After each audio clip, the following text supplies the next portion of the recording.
Muy buenas noches, amadas hermanas y amados en Cristo Jesús.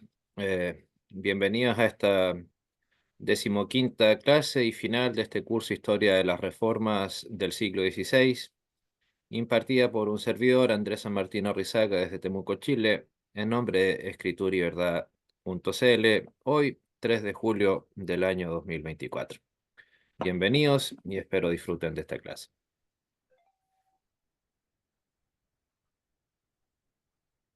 Bueno. Perspectivas que nos quedan ya de todo lo que hemos analizado, estudiado, visto en esta clase, en este curso en general.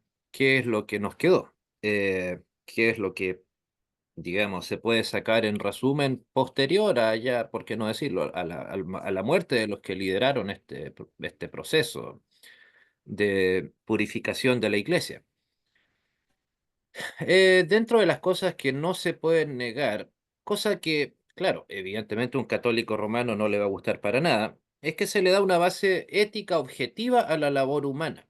Y esto obviamente tampoco le va a gustar a un ateo. Y esa base objetiva, insisto, ese concepto, base ética objetiva, es la escritura. Podrá gustar o no gustar, podrá alguien incrédulo no estar de acuerdo con el contenido de las escrituras, ya eso es problema de él. Pero lo que sí es, digamos, primordial en el caso nuestro, es que esa labor humana, buena o mala que usted realice, si se dice cristiano, debe ser basada, o se esperaría que esté basada en la escritura y todo lo que de ella se desprenda. Eh, es cierto, ahí es donde entran las críticas de los teólogos posmodernos, que dicen que la Biblia es anacrónica para asuntos ético-morales, ahí donde entra el tema del aborto, temas de ese, por ejemplo, ya que está tan de moda el tema de las llamadas diversidades sexuales, etcétera, etcétera, que eso es algo propio en el caso de la Biblia, ya sea del siglo I o antes, o en el caso de la Reforma, en el caso del siglo XVI. Pero el punto es que nadie nos obliga, en el caso nuestro al menos, a estar de acuerdo con eso, digamos, a ser cristianos, independiente de si nacimos en una fe cristiana, en una familia cristiana. Ok, eso no nos obliga a mantenernos toda la vida en ella. En ese sentido, cualquier adulto que reclame, o incluso joven ya universitario, que reclame que no tuvo la oportunidad de salir de la fe de sus padres, pues bueno, eso es solamente una excusa barata, creo yo, para justificar, no sé, una rebeldía sin causa, que es lo que suele suceder en el caso del ateísmo principalmente.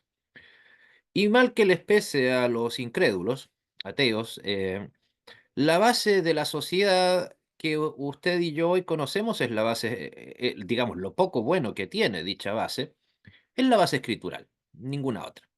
O sea, algunos lo podrán resumir en los 10 mandamientos y el sermón del monte, o cada uno por separado, pero sin la ética que está contenida ahí. eh, no podríamos tener una sociedad, digamos, medianamente decente. O sea, lo poco bueno que le queda a la sociedad en lo ético-moral es lo que obtenemos de la ética escritural. Y esa base objetiva existe gracias a que la Reforma reflotó ese libro que estuvo escondido 1000 años. Recuerden, o sea, mientras el mundo ateo de hoy, por ejemplo, hace un tiempo Richard Dawkins en Australia, en un debate con un cardenal George Pell, la verdad que hizo el ridículo Dawkins, él decía la ridícula frase, el cristianismo del siglo, refiriéndose a la época de Cristo, tomó para sí lo mejor de la ética de su época, cosa que es una cuestión tanto de conocimiento histórico como de lógica, para saber que es absolutamente absurdo que el cristianismo haya tomado para sí. No, la ética cristiana, y por ende la ética protestante, es una ética totalmente innovadora. ¿De dónde el cristianismo iba a obtener, comillas, como dice él, lo mejor para sí de otras culturas? Tenemos las culturas del norte de África, que en esa época ya estaban dominadas por el Imperio Romano, o todo el mundo del Imperio Romano. ¿Qué ética, qué eh, moral podía obtenerse de cualquier área de la vida del Imperio Romano? absolutamente ninguna. El odio por la vida humana, el desprecio por el valor de la vida humana, por el trabajo, eran apabullantes. La alfabetización era casi mínima. S Ahí ni siquiera estamos hablando de porcentajes, estábamos hablando de un par de miles de personas eran las que sabían leer en un imperio de millones de personas.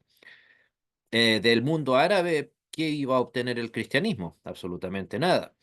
Por lo tanto, creer que el cristianismo heredó de otras culturas lo mejor para sí, de ninguna manera. El cristianismo, insisto, hizo una innovación total Em, respecto, sí, claro, el desprecio a la mujer, a los esclavos, uno allá, qué sé yo, pues usted podía convertirse en esclavo a perpetuidad por el hecho de haber contraído una deuda. Claro, y a su vez, claro, ya que mencionan, escribieron a Aristóteles, la ética aristotélica, la ética griega, helénica, ¿qué nos heredó? El Imperio Romano. Entonces vemos que esa ética no servía de un piso fuerte como em, para decir que, ok, tenemos una buena base para iniciar un mundo moderno.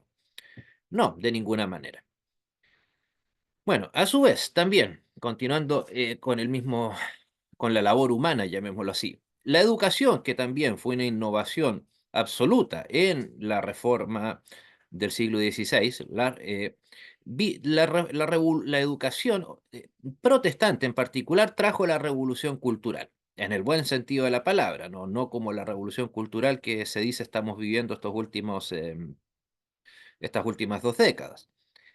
¿Por qué? Porque esta revolución cultural es la que abre paso a la revolución industrial. Evidentemente, algunos dirán: "¿Y qué tiene que ver el ferrocarril, el telégrafo, la electricidad, cosas así em, con una reforma religiosa?". Pues bueno, imagínense si el mundo hubiera seguido subyugado bajo el yugo, valga la redundancia, del catolicismo romano. Había una minúscula posibilidad de que llegara a abrirse, perdón, la mente humana para entender o para querer entender el universo, cómo es su funcionamiento y así tomar el mejor provecho de él a través de la invención de diversos sistemas de investigación, sistemas eh, de funcionamiento de lo que sea que permitió llegar a la revolución industrial. No, habría sido absolutamente imposible. O sea, digamos, en ese sentido, la revolución cultural llegó a pesar de la Iglesia Católica Romana y en buena medida gracias a la Reforma Protestante. Y sin eso, sin esa idea de que ahora el ser humano puede pensar, porque el Vaticano, por cierto, no estoy diciendo que el Vaticano durante esos 1000 años que dominó haya escondido no haya habido conocimiento, claro que lo había. Fundaron universidades, pero pasó exactamente lo mismo que pasó acá en Latinoamérica con la colonización católica española. Los españoles fundaron decenas de o cientos de universidades en lo que ahora es Hispanoamérica, muchas, pero era un conocimiento circunscrito a una minoría muy pequeña que nunca tuvo interés en masificarse, no era interés evidentemente del clero católico que el laico común, como ustedes o como yo, llegara a ser un pueblo educado. Al contrario, eso probablemente les consideraba peligrosos, lo consideraba peligroso, y de hecho lo era, por cierto.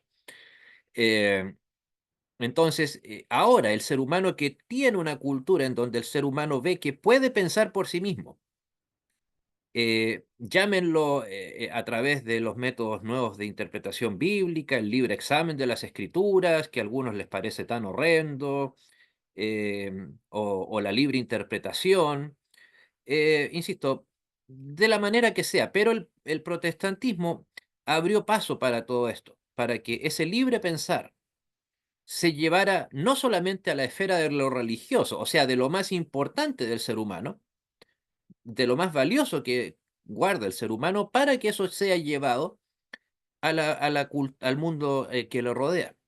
Basado también en el principio no solo escritural, sino también, por supuesto, protestante, de que el creyente debe glorificar a Dios en su vida cotidiana, no solamente en su vida clerical.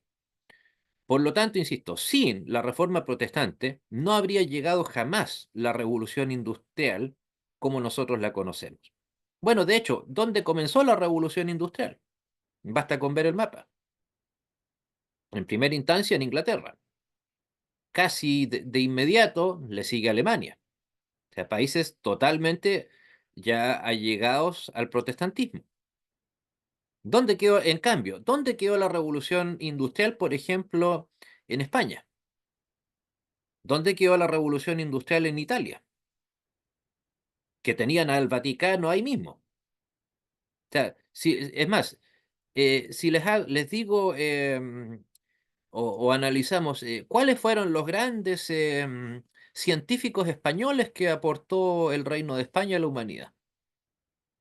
Los literatos sí, claro, pero grandes científicos, al estilo de Kepler, por ejemplo, de Newton, insisto, ¿dónde, digamos, podríamos decirle burlándonos de los españoles, ¿dónde están tus frutos? Pues España, Reino de España. O a los reinos de España, o sea, de Italia, que recién se unificaron en 1870. ¿Dónde están los frutos de esos reinos? Que eran tan católicos como atrasados.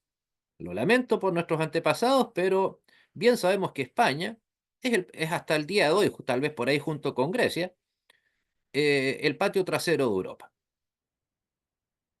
Viven solamente de su pasado y de sus equipos de fútbol, pero no son un país que se caracterice por tener los grandes, o sea, que haya liderado grandes batallas culturales, científicas, etcétera. Y esa lamentablemente es la gente que nos vino a conquistar acá en Latinoamérica.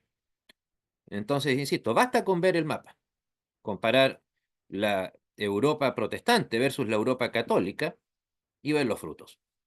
Ahí están.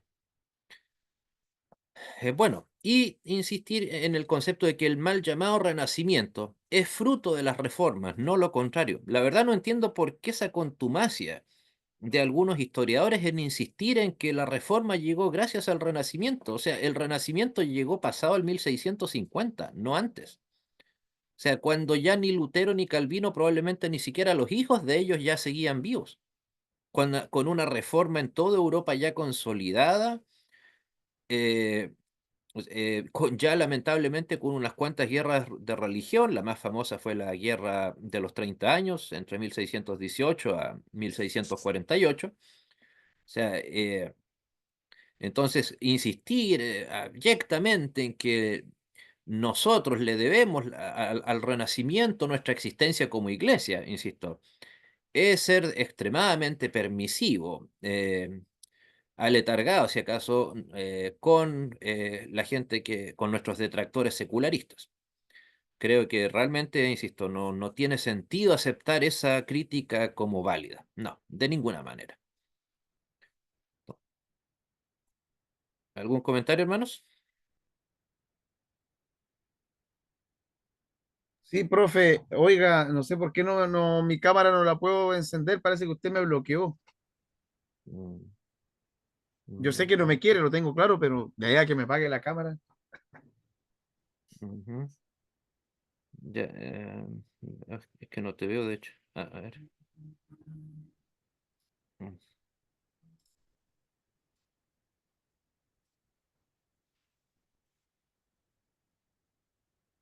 ahí está. Ok. Ahí está. Bueno, ¿ibas a preguntar algo No era eso nomás, gracias. ok, bueno. Hermano Cortés, dígame. Sí, pastor, buenas noches. Con respecto a lo que acabamos de mencionar y las razones, ¿verdad? Entre ellas, se ha mencionado España. Me gustaría preguntar sobre qué libro podría recomendar para aprender un poquito sobre lo que en verdad fue la conquista, como se le llama aquí en América, y las cosas que en realidad no son.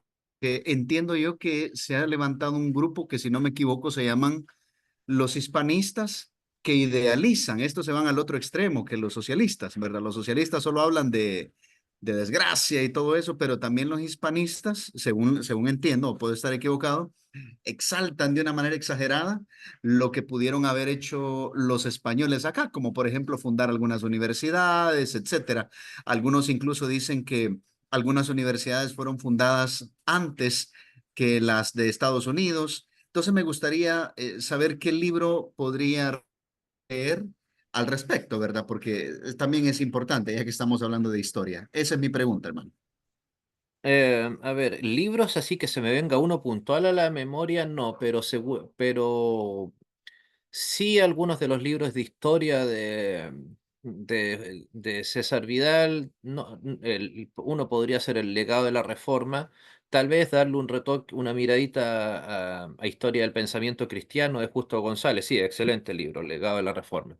Ok. Eh, em, pero así un libro que se dedique tan puntualmente al tema, mira, sé que los hay, pero son ya, digamos, de la línea secular, entonces no me manejo tanto en ellos. Lo que sí, ya que mencionan eso de que la universidad, había universidades en Latinoamérica antes de que en Estados Unidos, sí, por supuesto, pues sí, los primeros ingleses que pisaron tierra americana llegaron a Virginia en 1607, pues ¿qué esperaban? O sea, imagínense, 1607, Virginia con el capitán John Smith, eh, y colonizaron un espacio de tierra ínfima, minúscula. O sea, si contamos las 13 colonias que se independizaron precisamente, o sea, mejor dicho, se autopercibieron, dirían hoy en día, independientes un 2 de julio, 1776, o sea, y España ya llevaba más de 120 años cuando llegaron los que ya llegaron a hacer colonización oficial de parte de Inglaterra, los pioneros del peregrinos del Mayflower en 1620. Entonces, eh, es una, digamos, una falacia de falso dilema, insisto, es una cuestión hasta de tiempo. Pero aún así, las universidades que fundaron los puritanos en las colonias estaban abiertas para todo público, hombres, mujeres, niños. Versus que, como lo decía, las universidades que las fundaron, es cierto, eso no es mentira, algunas, en efecto, en el 1500 sí es verdad, pero estaban totalmente segregadas al mundo católico devoto, no estaban abiertas para el público laico, llamémoslo así. Entiendo. Hermano Omar, dígame. Gracias, pastor. Sí, pastor, bendiciones, bendiciones también a los hermanos. Me recordaba el hermano Cortés esta aparente disyuntiva. Algunos hablan de una leyenda negra donde se destaca todo lo peor de la empresa colombiana, mientras otros hablan en cambio de una leyenda rosa. ¿Qué opinión tiene? ¿Qué es lo más cercano a la verdad? ¿Cuál de estas dos tendencias o tenemos que reconocer que ninguna de ellas le hace justicia a la realidad?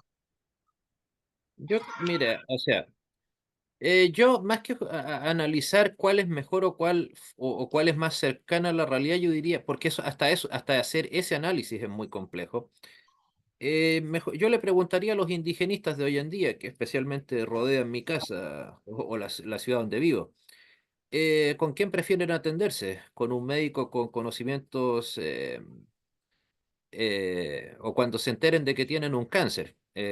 ¿Con quién se van a atender? ¿Con el oncólogo que estudió probablemente en Estados Unidos, en Europa, o con algún Toki, Machi o como sea que se llame acá, con comillas, estudios eh, acá Precolombinos. en la América precolombina, en donde la muerte era vista, muerte ritual era una costumbre bastante aceptada. Recordemos los famosos indios Aucas que asesinaron a los misioneros bautistas norteamericanos, recordemos, para ellos no fue un asesinato, fue simplemente una llamada de atención. ¿Por qué? Porque su cultura les decía que la manera en que se solucionaban los problemas era matando a alguien. no había alfabetización. O sea, yo mejor partiría con esos puntos preferentemente, más que entrar a comparar qué pudo haber sido mejor y qué no. O sea, qué había y qué es lo que llegó a existir. Evidentemente, ninguno de esos procesos fue a plenitud bueno. Pero, insisto, no, o sea, no van a faltar los fanáticos por acá, por la zona mía, que les digan que sí, que preferirían atenderse con una machi para un parto, pero sería interesante que buscaran antecedentes de hace 150 años atrás, cuando mi ciudad estaba recién partiendo, cuánto era el índice de sobrevivencia a un parto de las mujeres indígenas. Probablemente no llegaba al 50%. Eh, y entonces, insisto, no hay nada que me atrevería a decir, ok, a ver, por ejemplo, podríamos decir, ¿habría sido mejor el cristianismo con el Vaticano sin la reforma? No, de ninguna manera. Necesitaba la reforma. En cambio, la América precolombina mejoró sustantivamente, a pesar de los españoles, en relación a lo que podría haber sido si hubieran seguido existiendo estos supuestamente pacíficos pueblos indígenas, que no lo eran, por cierto, de ninguna manera. Su cultura mejoró, recordemos, no había alfabetización, escritura en lo más mínimo, ni un 1 ni un 0,5%, no había escritura. Lo poco que podían escribir era simplemente para cobrar lo que llamaríamos los impuestos. Pero, insisto, ¿qué hay a los que nos inculpan a los cristianos de destruir la civilización latinoamericana o indoamericana? ¿Qué es lo que había que rescatar? Me encantaría saberlo. Más allá de que, ok, son culturas ancestrales. ¿Y qué? Los romanos también tenían sus culturas ancestrales. Por el solo hecho de ser la esvástica también tiene más de 2000 años de existencia. No la vamos a querer reflotar porque es una cosa ancestral. No. Bueno, en fin, pero de una u otra manera, como lo decía, todo eh, parte del libre examen de las escrituras y del sacerdocio universal de los creyentes. Porque una cosa va necesariamente unida a la otra. ¿Cómo puedo ser yo sacerdote? O sea, en otras palabras, enfrentarme cara a cara ante Dios, si no tengo derecho al libre examen de la escritura. Ignoro por qué algunos que pretenden reformular el concepto de sola escritura y decir que tiene que pasar primero por el estudio de los padres de la iglesia, después por los concilios. ¿Por qué tenerle tanto miedo a que la gente examine libremente las escrituras? ¿Cuál es el problema con eso? ¿Qué sentido tiene hacerlo, digamos, ponernos al mismo nivel que actuó la Iglesia Católica Romana durante siglos? Es más, lo sigue haciendo. Como lo dice ahí, ¿es peligroso el libre examen? Por supuesto, como toda actividad intelectual del ser humano, pero es un riesgo que prefiero correr.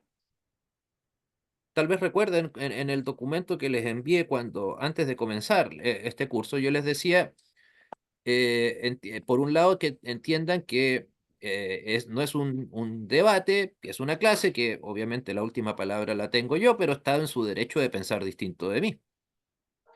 En ese sentido, ok, ya, y pueden surgir con el libre examen luteranos herejes, como de hecho la mayoría lo son. Sí, ¿y qué? ¿Los voy a tener, comillas, sanos en doctrina a punta de fuego?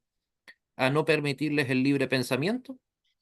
O sea, traicionar el principio de la libre interpretación bíblica de la Reforma, eh, para simplemente no correr el riesgo de que me salgan herejes dentro de mis filas. O mejor dicho, ¿por qué tenerle tanto temor a nuestra membresía? ¿Por qué tenerte miedo de lo que la gente puede interpretar de las escrituras? No hay motivo por el cual, si yo me considero una persona que ha debidamente plasmado su enseñanza en la iglesia, en el púlpito, etcétera, en el estudio bíblico, ¿por qué voy a tener miedo de que la gente interprete la escritura? Si yo estoy tan en lo correcto como creo estarlo, ¿por qué no voy por qué voy a tener de que la gente eh, no llegue a las mismas conclusiones que yo?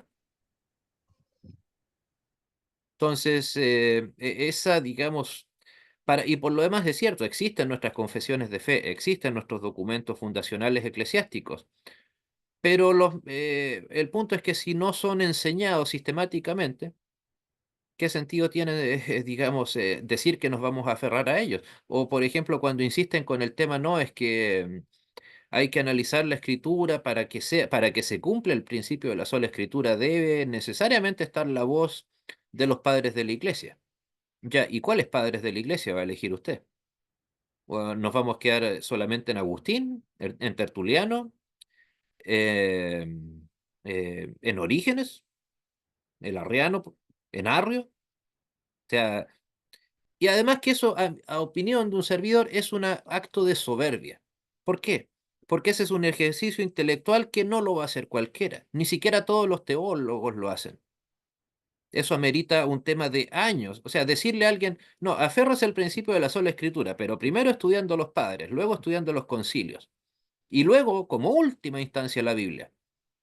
¿Acaso a toda la gente nosotros le vamos a dar los textos de los padres de la iglesia? Que en castellano el porcentaje que hay es ínfimo. Insisto, y además, ¿a cuál padre de la iglesia vamos a leer? ¿A cuáles documentos de las eh, de los concilios vamos a aceptar? O sea, estamos hablando de que solamente las obras de Agustín dan para unos 50 tomos, solamente las de Agustín. Imagínense entonces si comenzamos a analizarlos a todos y que necesariamente para que se cumpla el principio de la sola escritura debe pasar por ahí. Literalmente estamos subyugando la escritura a la opinión de los padres de la iglesia. Entonces, ¿dónde queda el sacerdocio universal de los creyentes? Desaparece. Hermano Omar, dígame. Sí, al final se termina tergiversando el concepto de sola escrituras. Ciertamente, sola escritura no significa que solamente se deba de leer la Biblia, pero eh, entendido bien este principio, significa que la Biblia y solo la Biblia es la palabra de Dios. Por lo tanto, no importa lo que haya dicho Agustín, no importa lo que haya dicho Crisóstomo, no importa lo que haya dicho Tertuliano, todos ellos están supeditados a la escritura. Además, muchos de ellos se contradijeron, no A se eso me ponían de refiero. acuerdo. Sí, por Sí. ejemplo, en el tema del primado de Pedro, hay por lo menos 44 padres de la iglesia que reconocen que la roca es Jesucristo. Lo que hace la Iglesia Católica Romana es elegir aquellos padres que le convienen o aquellas declaraciones de los padres que les convienen. Y cuando luego uno le dice, no, pero fíjate, Agustín dijo esto. Ah, no, pero es que para nosotros no es magisterio.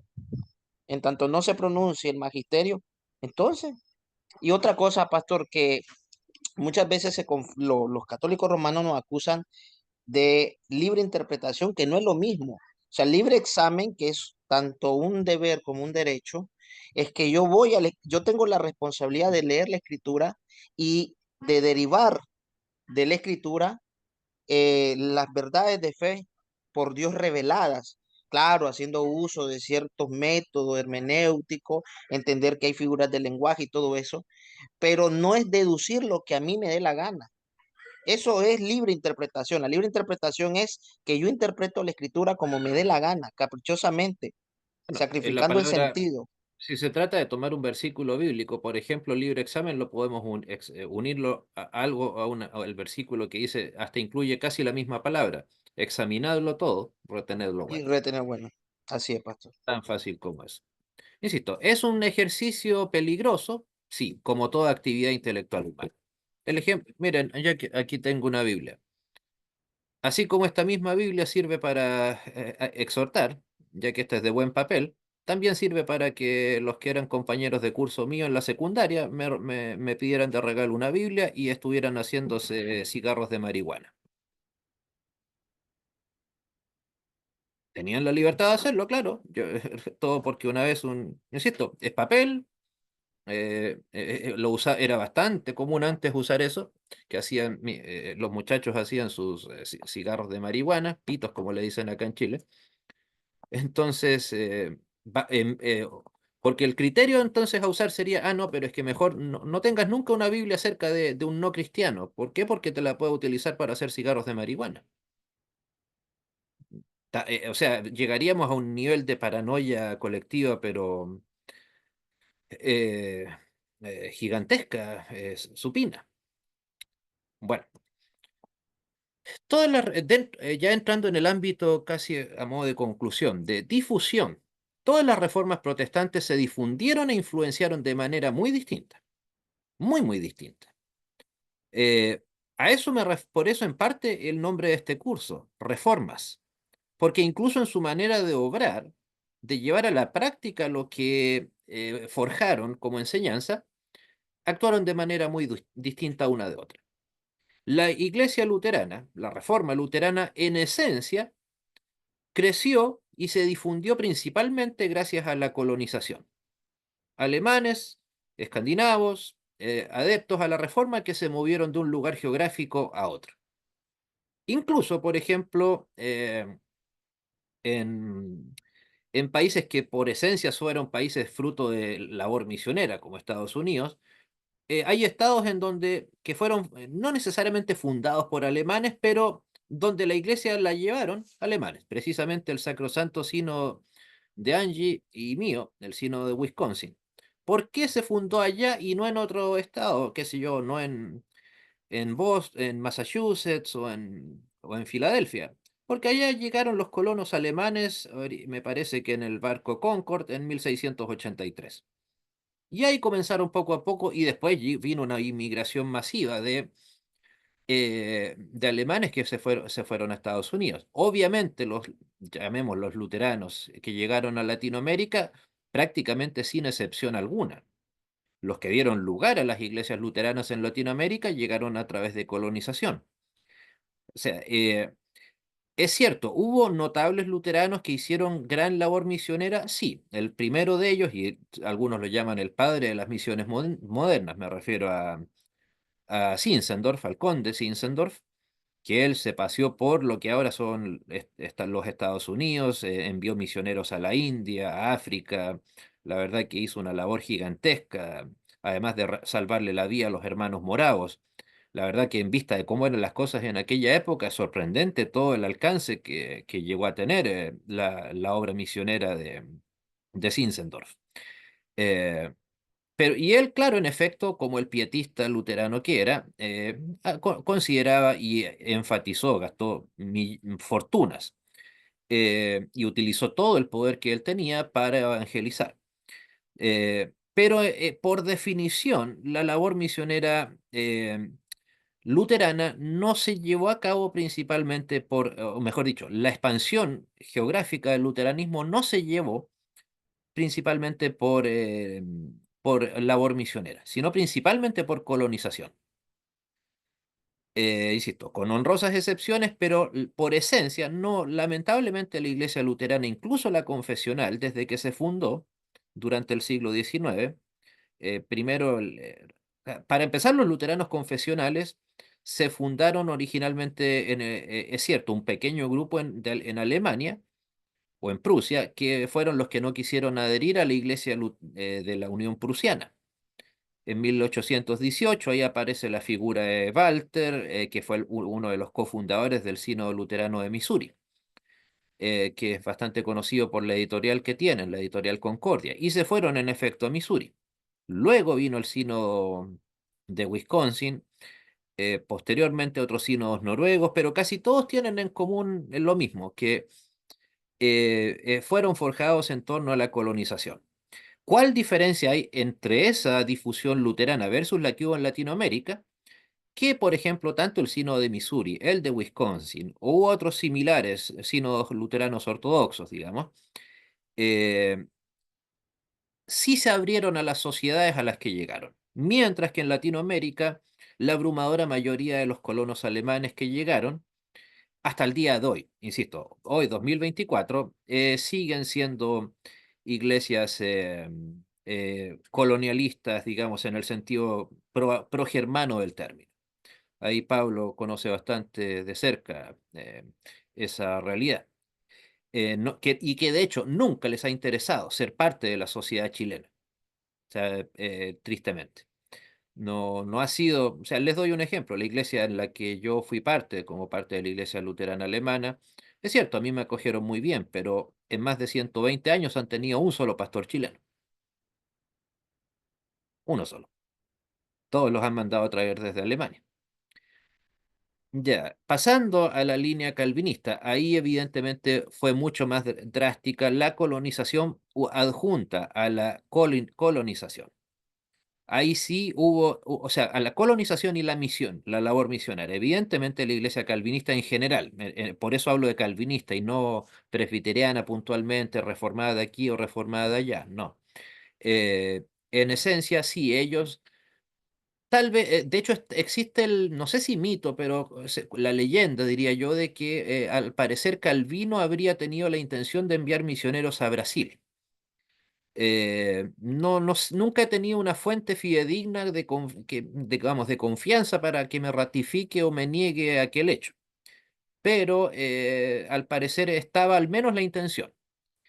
Eh, y bueno, pero en general, la iglesia, digamos, calvinista o el calvinismo se difundió, insisto, geográficamente de manera mucho más amplia, incluso acá, como es evidente acá en Latinoamérica. O sea, el calvinismo, ya sea ortodoxo o heterodoxo, en toda Latinoamérica es numéricamente muy superior al luterano, al anglicano también, y siempre, digamos, ha tenido una impronta misionera que el luteranismo, a ese nivel al menos, nunca ha tenido.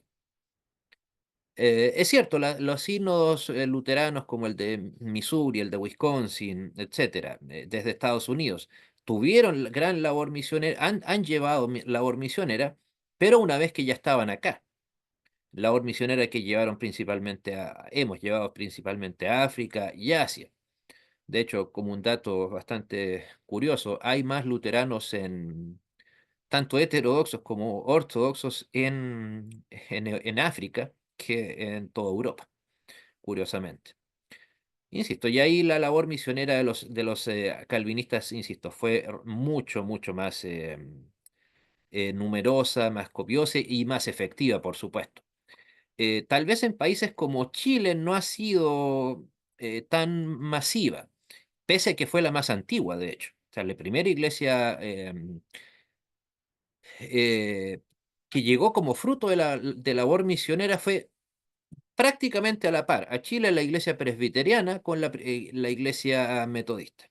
Se cuenta de que hubo un pacto tácito entre ambos, en donde los presbiterianos se quedaban desde la capital de Chile, o sea, Santiago, hacia el norte, y los metodistas se venían de Santiago hacia el sur. Ignoro los motivos, pero si bien el metodismo en Chile está estancado hace décadas, y tristemente, y no lo digo con afán de burla alguna, por cierto, sé que suena raro, pero lamentablemente hoy en día son más un club de ayuda social, con tintes políticos muy definidos, tristemente, más que una iglesia.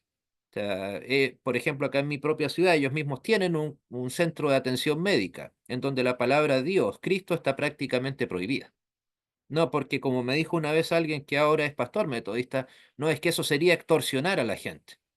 Yo le dije, caramba, si afuera el lugar dice Centro de Atención Médica Metodista, hombre, si no quieres que un evangélico te atienda, pues bueno, te vas a una parroquia, qué sé yo, te vas al hospital público, pero si dice afuera metodista, como decimos, en pedir no hay engaño.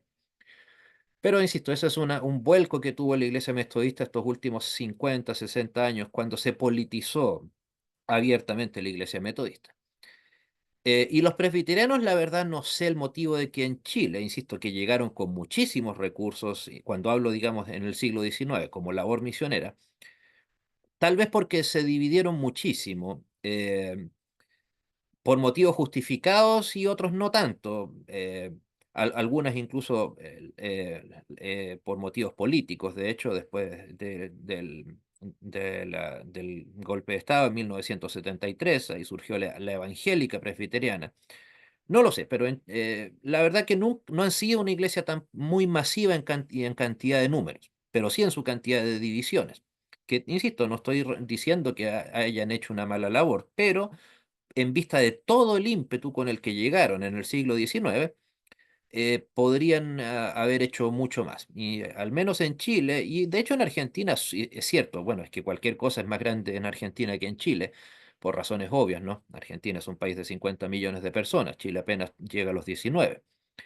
Eh, Hay más, pero en porcentaje yo creo que incluso son menos. Y tristemente, ambos, el problema tanto con luteranos como calvinistas, incluso presbiterianos, es que permitieron la llegada de la herejía de par en par. Es decir, por eso insisto, los presbiterios, presbiterianos que hay en Chile, que son, digamos, bíblicos, cristocéntricos, son minúsculos, pequeñísimos. No tienen ninguno, de ninguna manera alcance, ni siquiera medianamente nacional, nada. Los luteranos ya ni hablar. Como lo decía el otro día en la entrevista con nuestro hermano Mar, somos básicamente, tanto los luteranos como los calvinistas bíblicos, somos un paréntesis dentro de nuestra membresía. Ah, perdón, sí, nuestra membresía a nivel mundial. Pero insisto, el calvinismo en esencia sí se difundió por sobre todo de manera misionera, especialmente a los países no anglosajones. La anglicana, bueno, ni hablar, colonización. O sea, eso recién ha cambiado estos últimos 30 años, pero yo creo que ese cambio vino bastante tarde, porque mientras tanto acá en Latinoamérica ya estaba instaurándose una iglesia abierta a la comunidad no angloparlante. Finalmente, en Europa ya estaba, o en Inglaterra principalmente, ya la iglesia estaba corrompiéndose totalmente. Me refiero a la iglesia anglicana. O sea, por algo se le llama a la iglesia anglicana y al grueso de la iglesia luterana una iglesia de trasplante. Como lo decía sobre el caso de los luteranos alemanes.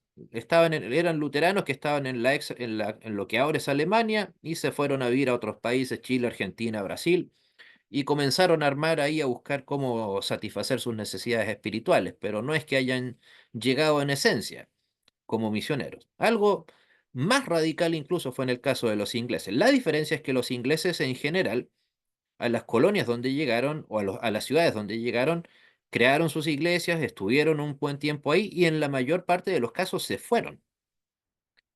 En Chile, por ejemplo, la abrumadora mayoría de los fundadores de las iglesias anglicanas murieron de hecho en Inglaterra, ya habiendo... ¿Por qué? Porque ellos no llegaron como colonos. No llegaron como gente, como se dice en Chile, con una mano adelante y otra atrás, gente pobre. No, la mayoría de esos colonos llegaron temporalmente a hacer sus empresas, con barcos principalmente, y finalmente volvían a Inglaterra. Los que se quedaron eran muy pocos, o sea, y por lo tanto siempre la iglesia anglicana en Latinoamérica quedó circunscrita al al dominio de la colonia inglesa, sí, de la colonia inglesa en general. O sea, ellos aún fueron mucho más cerrados y cuando dejaron de serlo, insisto, ya había pasado mucha agua abajo del puente, ya se había afianzado como una iglesia colonial propiamente tal. Y ya se habían quedado la gente se había quedado con esa imagen. De hecho, es sorprendente, para los que no lo conocen, la cantidad de trabajo muy bello que han hecho, tanto misioneros como de ayuda social, que han hecho los anglicanos acá en la zona mía con la gente mapuche, con los indígenas. El problema es que los mismos mapuches que son indigenistas, digamos, los activistas, hasta les han quemado un hospital completo, el caso del hospital Maquehue. Hasta que finalmente se terminaron cansando los anglicanos de que tanto gastar dinero en un hospital que se lo destruían una vez tras otra. ¿Y cuánto será? Tal vez ahí tú, Pablo, te recuerdas, hace unos 10 12 años habrá sido que cerraron el famoso hospital Maquehue y ahí quedó en manos de los indígenas y quedó básicamente botado, convertido en un basural, como todo lo que traen los europeos y se lo dejan administrando a los chilenos o a los latinoamericanos en general. Y bueno, ¿para qué vamos a decir, no? La Iglesia Católica, ¿cómo se difundió? Con la hoguera y la conquista. Los países que no se adhirieron a la reforma, no es porque no hayan habido nunca eh, evangélicos, España inclusive. Recordemos, Casiodoro de Reina, devoto luterano, Cipriano de Valera, devoto calvinista. Habían iglesias gigantescas en España. El punto es que o se fueron al exilio o murieron asesinados. En Francia, ya la historia también es igualmente brutal. Los quemaron a todos, o si no o los que no se fueron al exilio principalmente a Inglaterra y a Prusia, la actual Alemania. Entonces, y claro, ¿cuál es el continente por esencia católico? Latinoamérica. Entonces, y ya vemos los frutos de aquella no tan notable empresa. ¿Algún comentario, hermanos? Pastor, No, excelente. oh, sí, solo voy a, Pastor, bueno, yo sé que ya, ya pasamos eso, pero no quiero perder la oportunidad de preguntarle cuál es su opinión acerca del pietismo. Hay muchos que cuestionan, que critican el pietismo. ¿Qué piensa al respecto? Ese punto va a estar dentro de las preguntas al final de la clase, así que ahí me lo Ah, recuerda, por favor. Pues sí, lo vamos a vale, vale, tratar ok. brevemente. Pastor Ramírez, dígame. Gracias. Un poco desde su entendimiento, querido profesor, en el tema de la difusión de las iglesias y sus diversos sistemas que nos presenta aquí, o formas, pues, en cuanto a colonización, hoguera y conquista, que podríamos nosotros tener un poco más claro el asunto, pero en cuanto a misión, ¿qué elementos cree usted que han sido los más influyentes en esa difusión? Y pues entendiendo que ha sido el fuerte del calvinismo, pero en cuanto a esa misión, ¿cómo ha podido llegar el calvinismo a las, qué sé yo, culturas o naciones a donde ha podido desarrollarse como tal?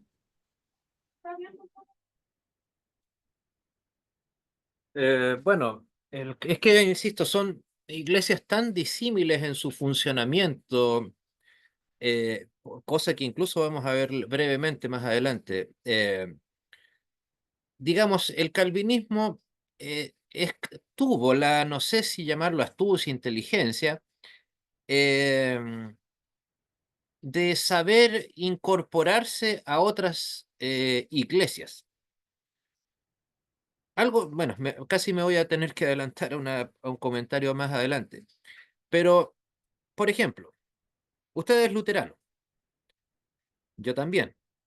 O sea, guardamos las doctrinas luteranas, usted por su parte, yo por las mías, pero nos hacemos llamar luteranos. Pero, por ejemplo, ¿cuándo ha conocido a un bautista luterano? O alguien que sea parte, miembro, yo soy de la iglesia bautista, pero mi doctrina es luterana. No ha pasado y seguramente no va a pasar nunca. Pero sí Bien, hay, figurita. y de hecho los más duros son los bautistas de corte calvinista. Es cierto, son pocos, pero los hay.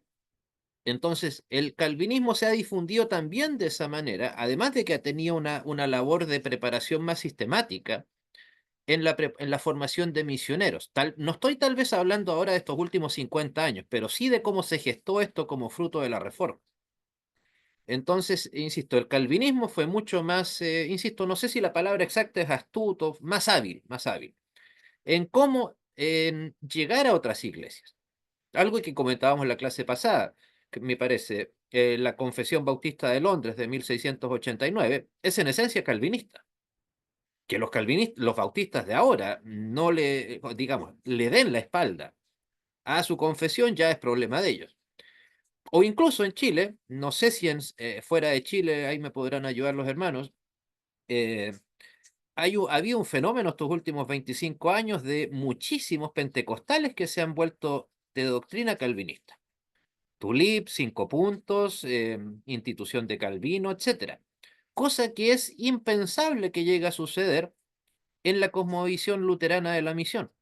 O sea, por ejemplo, mi más grande amigo acá en Temuco es pastor de una iglesia pentecostal, pero que dejó totalmente la doctrina pentecostal y adhirieron a la iglesia, a la doctrina calvinista. O sea, ellos son en esencia, me consta, son calvinistas en doctrina. Insisto, 5 puntos, institución de Calvino, Tulip, eh, Confesión de Fe, Westminster, etcétera. Siguen llamándose como antes, Iglesia del Señor, que es un nombre bastante común en iglesias acá en Latinoamérica, en Chile, perdón. Eh, pero claro, como bien dice, escribe Omar, han asumido la soteriología calvinista, pero yo diría que incluso más. No se limitan solamente a la soteriología exclusivamente, hermano. Yo diría que en buena medida al paquete completo. Pastor Jorge, dígame. Sí, también en ánimo de, digamos, para continuar un poco la corriente de esta explicación y seguir sabiendo un poco de su percepción al respecto, ¿por qué no pasa lo mismo con el luteranismo? O sea, ¿por qué hay tanta resistencia al luteranismo en otras, obviamente en otras denominaciones, no así con, obviamente lo entiendo, con el calvinismo? Yo creo que principalmente, más que por motivos doctrinales, por motivos, digamos, de tipo sociológico. ¿Por qué? Después de todo, algo como suponiendo que los anglicanos tuvieran ese interés, también pasaría lo mismo con ellos. ¿Pero por qué? Porque nos recuerde, nosotros los luteranos somos vistos como cuasi católicos. Por lo tanto, en Latinoamérica, cualquier acercamiento en apariencia al catolicismo va a ser visto como una iglesia, insisto, criptocatólica, como nos puede pasar a nosotros los luteranos en general. En cambio, los calvinistas no tienen necesariamente ese, esa fijación negativa que sí hay en contra de nosotros. Además de está el hecho de que, mal que nos pese a los luteranos, nosotros estuvimos necesariamente vinculados a la colonia y a la cultura y a la colonización alemana. Y eso siempre fue un lastre para el mundo protestante, el luterano en general. Insisto, es cierto, mi iglesia, el Sínodo de Wisconsin en Estados Unidos, es una iglesia que ha hecho labor misionera. No grande comparada con la de las grandes denominaciones, confesiones, pero la ha hecho. Pero aún así, el Sínodo de Wisconsin fue fundada por colonos alemanes. O sea, es cierto, llegó a Estados Unidos y se forjó una iglesia que ya comenzó a hacer misión. Pero tal vez no hemos tenido esa motivación eminentemente misionera. Eh, que sí han tenido insisto, las iglesias calvinistas. Pero además está ese punto, que nosotros los luteranos siempre hemos estado demasiado unidos al concepto de que somos una iglesia pseudo católica. Y obviamente mientras eso suceda en Latinoamérica, eso va a ser pero una barrera muy, muy dura en contra de nosotros. O sea, ya creo que eh, argumentar eso por ejemplo, a un pentecostal tradicional, a un bautista tradicional, es prácticamente tiempo perdido, porque sea lo que sea que le diga, no, el luterano es un católico disfrazado, nada más. Y eso, insisto, va a hacer que casi por ADN el latinoamericano no católico es antievangélico. Perdón, sí, el evangélico latinoamericano es casi en esencia anticatólico. Y si a Antirromano, nosotros sí. nos ven como, claro, católico romano, pero y por ende, si a nosotros se nos ve como una iglesia que no le hace asco al Vaticano, y más aún que la iglesia que por esencia nos gusta, aunque no nos guste la idea, es la Federación Luterana Mundial, ¿con qué se nos va a asociar? Con los alemanes, con los ecumenistas, con los herejes, en el caso teológico, al estilo Bullmann, Kessemann, Pannenberg, Jürgen Molman. toda esa, Moltmann, toda esa tropa de cerdos. En cambio, vamos, tristemente, entonces ese lastre herético, por un lado, y procatólico, insisto, creo que es difícil superar eso, si acaso no imposible. Insisto, por eso mi explicación va más por un tema más sociológico que histórico, llamémoslo así. Pablo, dígame. Sí, bueno, yo no sé acá nuestro pastor Jorge de qué país es, pero acá en Chile, que justamente como lo dice acá muy bien el profesor, llegaron estos alemanes, ¿cierto? Y claro, trajeron su religión, y iglesia de traslado, pero los alemanes acá prosperaron, obviamente eran una raza inteligente y trabajadora, cosa que nosotros descendientes españoles no somos, prosperaron económicamente, tuvieron empresas, tuvieron tierra y explotaron al chileno. Y todos ellos, Dios bendiga al pueblo de Colombia. Y todos ellos, lamentable, o en su gran mayoría, fueron lo que se dice acá en Chile negreros, o sea, trataron muy mal siendo luteranos, al pobre chileno. O sea, le pagaban una miseria, lo hacían trabajar peor que un esclavo. Y ni siquiera le pagaban con dinero, le pagaban con una ficha, ¿cierto? Para que compren en sus negocios. O sea, fueron muy infames los luteranos, que no son luteranos confesionales, sino que son de esta iglesia luterana nominal, fueron muy infames. El olor que dejaron, y discúlpenme la expresión, a excremento en Chile fue atroz. Por eso a los luteranos no se les puede ni ver, lamentablemente. Sí, Discúlpenme o por las palabras, ejemplo, profesor, pero es lo que siento en el corazón. o algo que también nos jugó bastante en contra los luteranos. Sí, yo apenas tenía 2 años en esa época, no, ni siquiera estaba en Chile. Eh, y ni siquiera tenía la bendición de haberme hecho cristiano, todavía era una secta peligrosa en esa época. Por ejemplo, el año 1982 murió uno de los últimos nazis que nunca estuvo escondido, por cierto, pero que de los que se tenía noticia en esa época, que era el segundo al mando de las SS en Roma, Walter Rauff, que era nominalmente luterano. Y esa muerte, él estaba en Chile, insisto, llegó legalmente a Chile, en Alemania nadie lo persiguió, ¿cómo nadie lo persiguió? La verdad que es hasta el día de hoy una completa, digamos, cómo se les pasó un personaje como ese vinculado con la masacre de las fosas ardenatinas, alguien muy infame por lo que se sabe. Bueno, por algo era un coronel de las SS, ¿no? Eh, pero eso hizo reflotar la unión que se hacía, es casi obligatoria, entre alemán, luterano y nazi. Y es cierto, Chile no fue un país que le hizo asco al nazismo, por cierto, para nada. Yo creo que acá en Chile a los nazis los recibían de buena gana, en todas las esferas de la sociedad, por cierto. De hecho, Chile fue, creo que uno de los últimos países en declararle la guerra a Alemania, y ya el año 44, después del desembarco. Pero bueno, más allá de eso, insisto, entonces esa unión, no, cuando me hice cristiano y decidí hacerme luterano, te vas donde los nazis, hombre, cuidado, que poco menos que, que me fueran a mandar a Treblinka, una cosa así. Esa era como la imagen que había de muchas de estas personas. Insisto, o sea, puede que sus ideas no hayan sido muy lejanas, sigo conociendo gente que quiero mucho de la colonia alemana, pero, insisto, el problema es que esos lastres que se forjan de manera tan dura, es difícil sacárselos a la mente a la gente de sus mentes, sean reales o no. Es como tratar de convencer a la gente desde fuera de Estados Unidos que todavía no andan matando a cuánto negro encuentran los del Ku Klux Klan. Puede que los del Ku Klux Klan sean 100 pelagatos, como decimos en Chile, pero la imagen que quedó es de que el país completo, más encima con este rubio de mi presidente Trump, más o menos andan quemando a cuánto negro encuentran. Cosa que evidentemente nunca fue una verdad abrumadora, una verdad masiva. No, pero sacarle eso a la gente, a la mente, a las personas eso de la mente, es difícil, si no casi, insisto, imposible. Pero bueno, continuando con la influencia. El calvinismo, como lo decía hace unos minutos, influenció en general a todo el espectro del mundo protestante. Todo.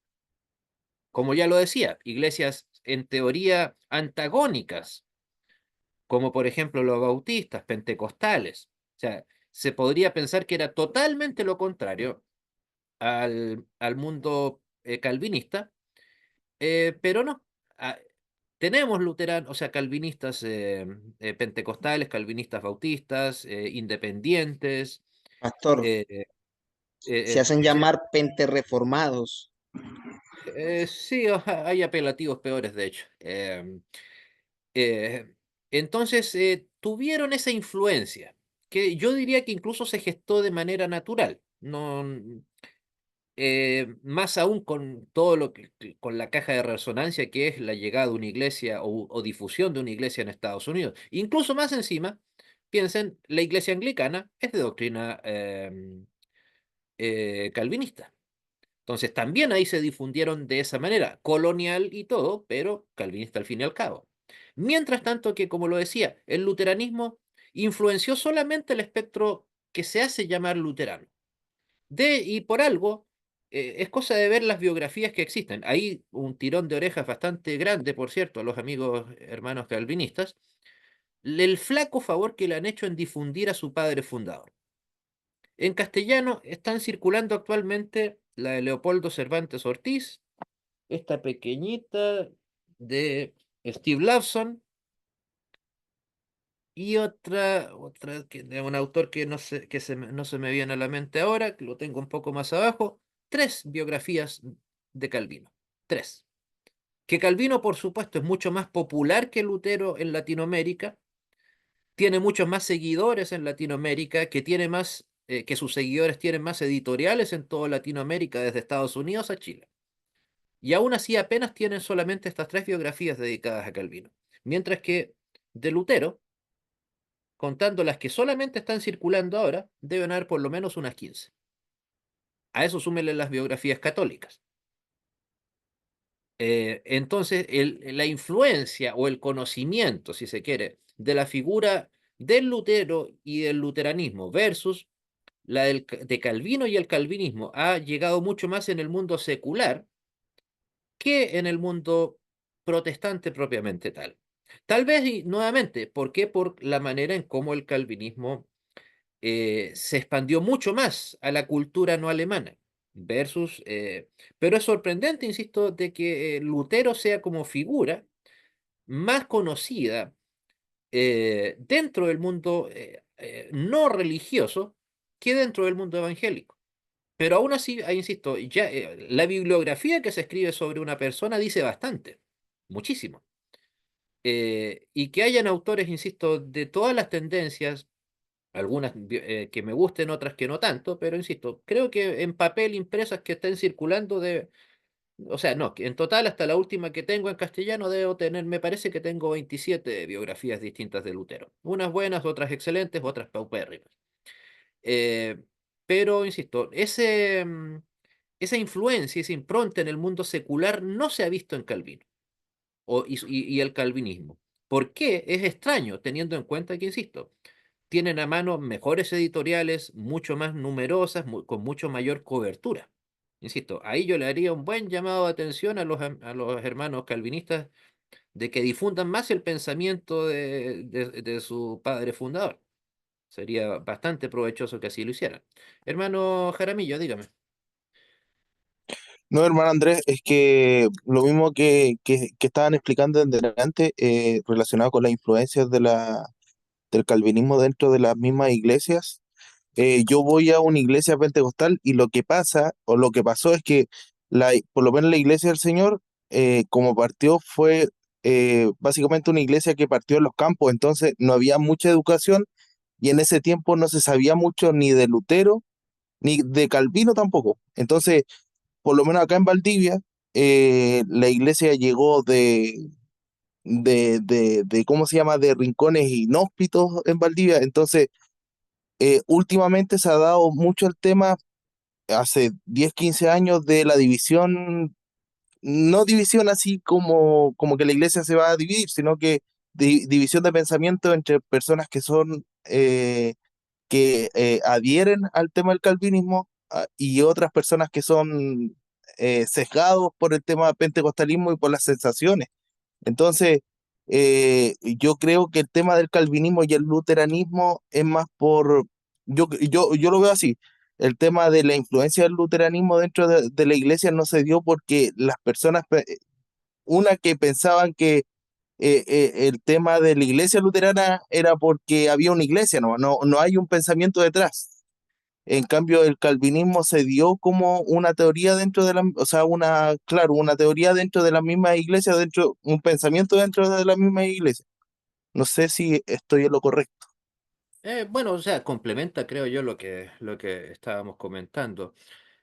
Sí, claro, en efecto, la mayor parte de estas iglesias de origen pentecostal en su historia, pero claro, es que en realidad, no, el punto es que ¿por qué podría una iglesia calvinista adueñarse doctrinalmente de una iglesia pentecostal? ¿Por qué? Porque el pentecostal en esencia no tiene doctrina propia. Tiene carisma propio, tiene características propias sociales, de liderazgo, etcétera, pero ¿qué es lo que caracteriza al movimiento pentecostal en general? Insisto, es su carisma, su seguimiento a sus líderes, por ahí en una que otra el tema de los dones espirituales, como se les llama, Claro, etcétera.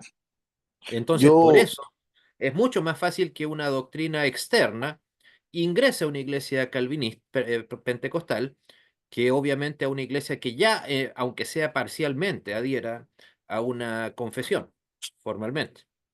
claro, una anécdota. Mi suegro es el pastor de la iglesia. Y yo le dije que la iglesia del Señor agarró todas las doctrinas que conocían, las metió en una licuadora, las batieron y salió la iglesia del Señor. Casi me manda Ah, pensé, a freír pensé que ibas a, mono.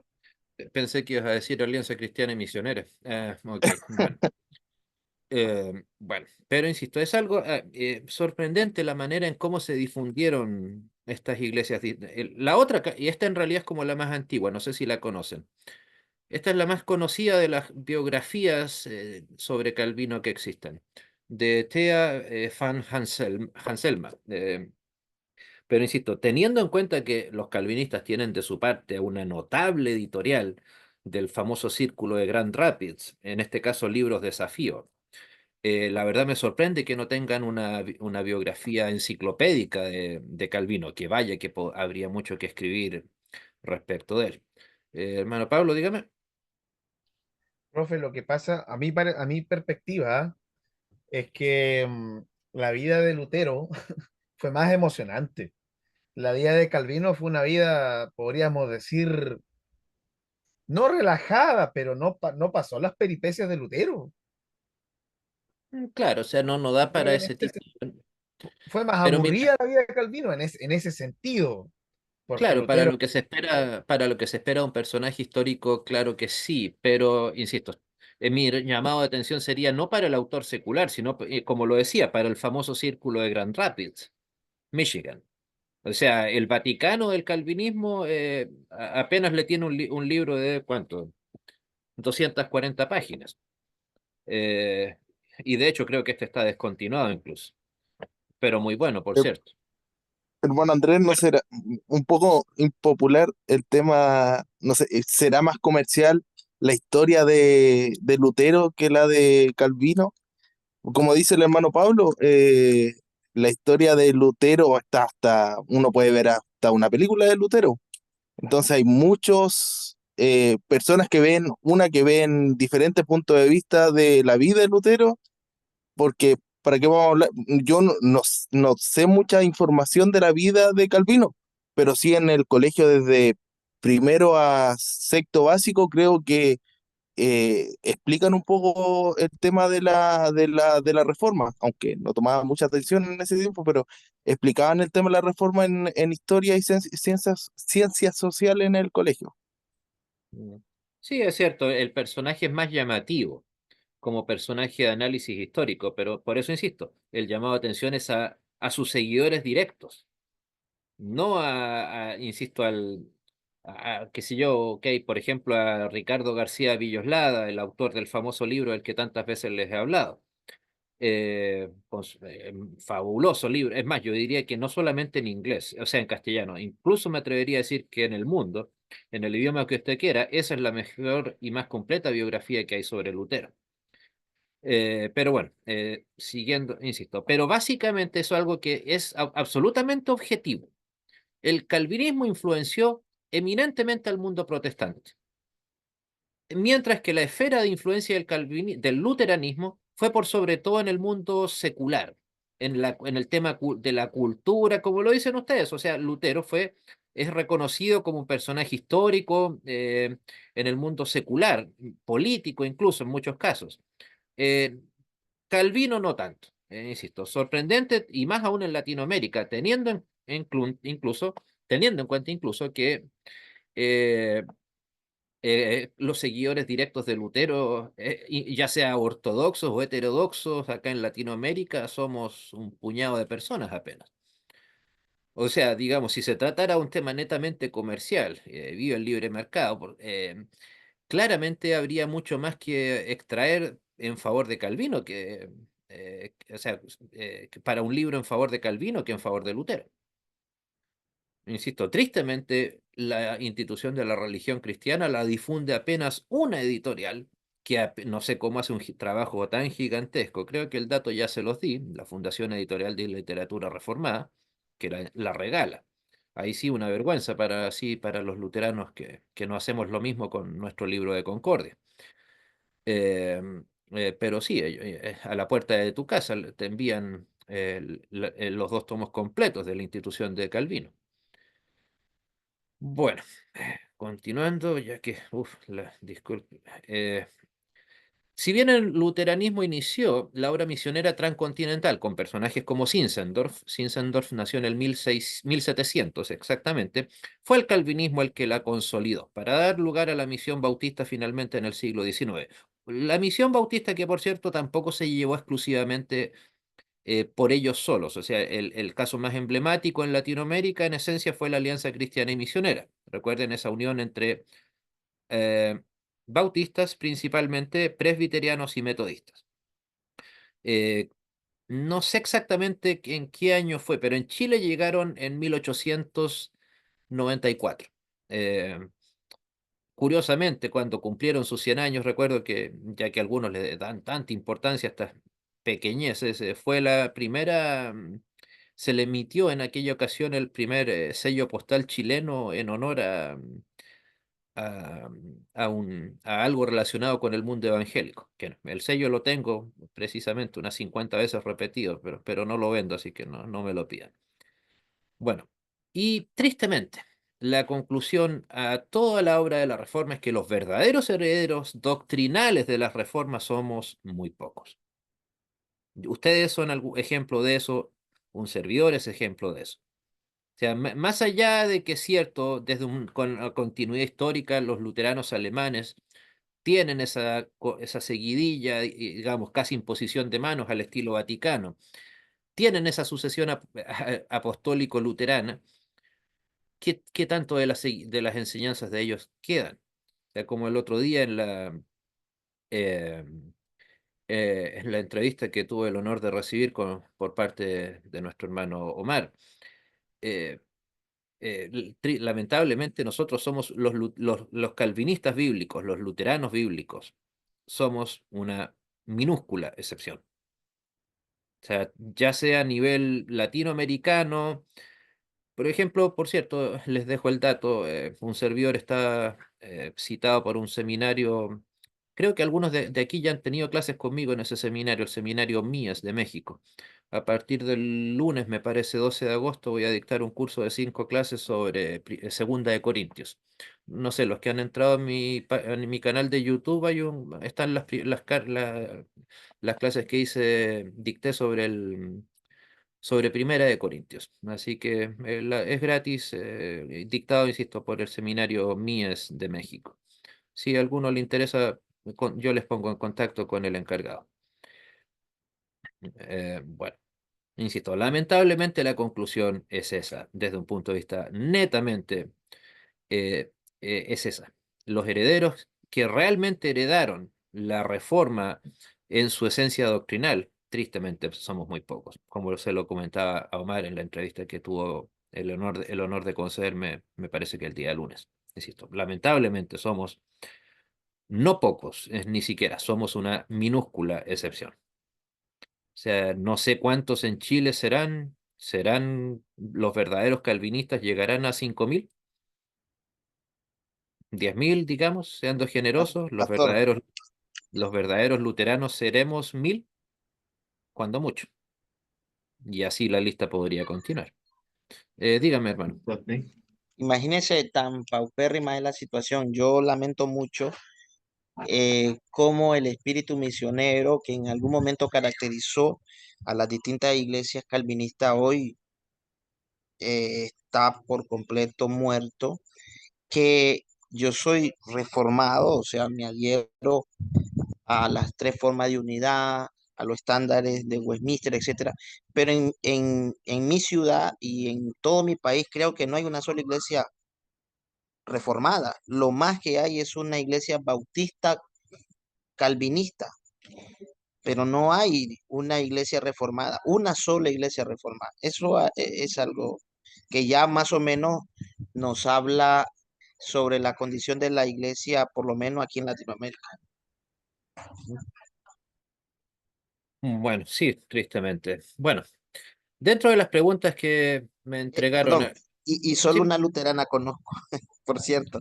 No sé qué tantas. tipo de luterana será, pero hay una que ya tiene un ratito estar acá en mi ciudad. Eso sí, hay una luterana. ¿Cuál es tu ciudad? Yo vivo en Granada, Nicaragua. Confesional no es, no, eso estoy seguro. Ok. Eh, bueno, dentro de las preguntas que me entregaron algunos de vosotros, ¿existieron iglesias que se podrían considerar reformadas antes de la reforma? En partes, en un sentido amplio, el concepto iglesia, sí, en un sentido riguroso, no. O sea, amplio en el sentido de que es una iglesia, dos o tres congregados en mi nombre, claro que los hubo. Por ahí tal vez hasta incluso hubo católicos que eran cristianos, vaya a saber uno.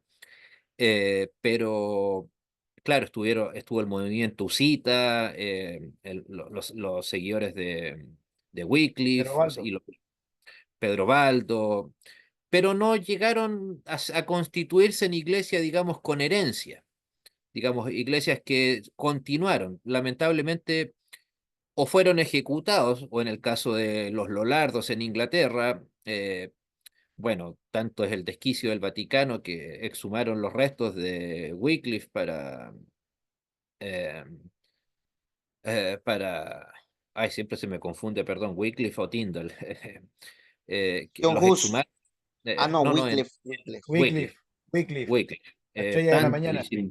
la estrella de la mañana, sí, o sea, tanto es el desquicio del Vaticano andar quemando muertos, no sé, excomulgarlo estando muerto, no sé, insisto, pero ellos no lograron tristemente fundar una iglesia en el sentido tradicional del término que diera continuidad a esa labor. En ese sentido, no, iglesias que fueran reformadas con la plenitud de las doctrinas reformadas, ya sea luteranas o calvinistas, eh, eh, no podríamos decir que existieron.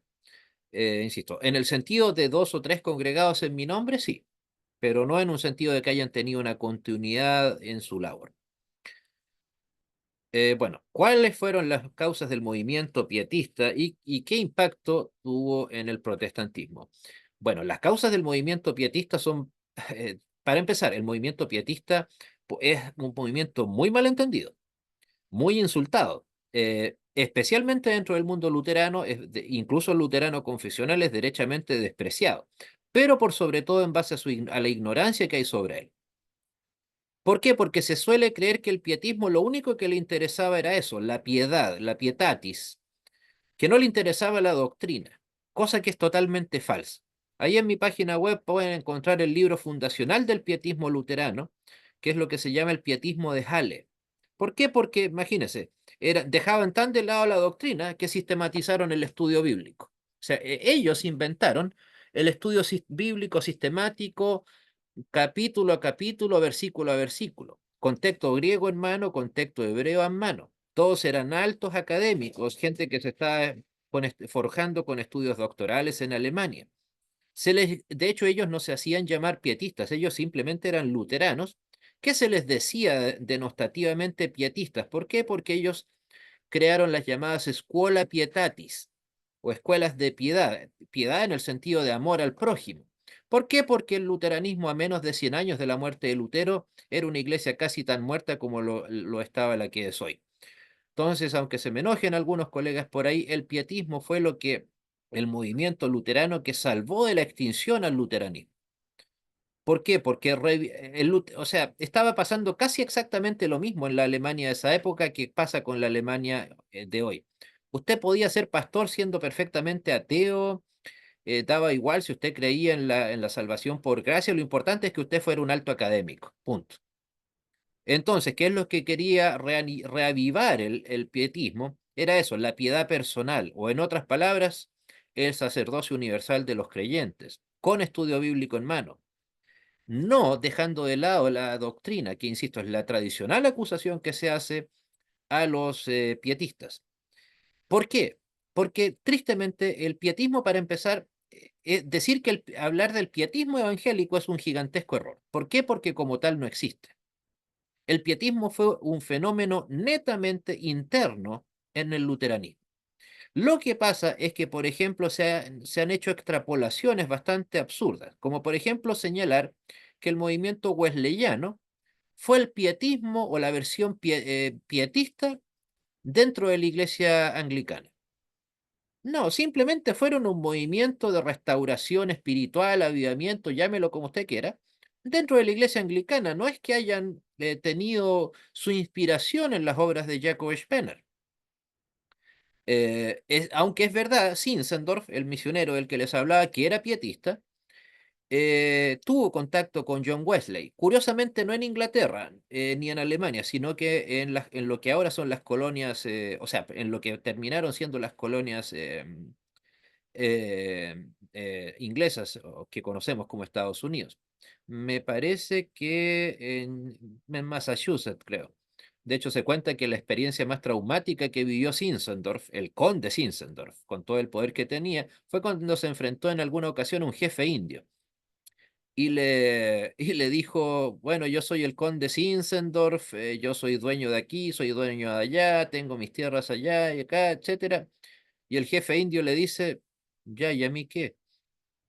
Ok, tú eres y yo soy jefe de acá de mi tribu. ¿Qué me importa una cosa así? Como qué me importa lo que pase contigo allá en un lado del mundo que no ni siquiera sabía de su existencia. Y allí en ese mismo viaje fue donde, insisto, se sabe poco de eso, pero tanto John Wesley como Zinzendorf también personalmente hicieron labor misionera en lo que ahora es Estados Unidos, cuando por supuesto todavía no eran colonias norteamericanas. Entonces, claro, básicamente el luteranismo previo al pietismo, posterior a la muerte de Lutero, era una fe básicamente muerta, una cuestión netamente, un movimiento netamente intelectual, intelecto religioso, si lo quiere llamar así. Y el pietismo llegó a refundar el luteranismo, a salvarlo de la muerte espiritual en la que estaba, si acaso no incluso muerte institucional.